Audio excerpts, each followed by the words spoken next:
How to believe a girl when she says she loves you. Look, we've all been there. That knot in your stomach, the voice in your head whispering, "Nah, she's just saying that." But hold on, fellas, before you jump to conclusions, let's unpack this. Understanding her love language.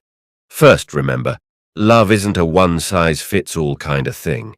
We all express and experience it differently. Maybe she showers you with sweet nothings, words of affirmation.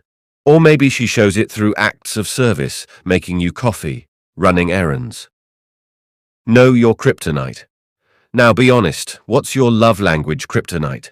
For some guys, it's the lack of grand gestures.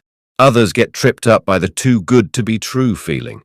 Whatever it is, own that. Awareness is key, my dudes. Communication, your shield and sword. Talk to her. Not an interrogation, but an open, honest conversation. Ask her how she feels, how she shows love, and most importantly, listen. Really listen, without interrupting or jumping to conclusions. Remember, communication is a two-way street. Actions speak louder than doubts. Words are powerful, but actions speak volumes. Does she make an effort to be there for you? Does she support your dreams? Does she make you laugh until your sides hurt? These are the things that truly matter, dude. Trust. The ultimate power-up building trust takes time and effort. Be a reliable, supportive partner. Show her you're someone she can count on through thick and thin. When trust is the foundation, believing her "I love you" becomes second nature.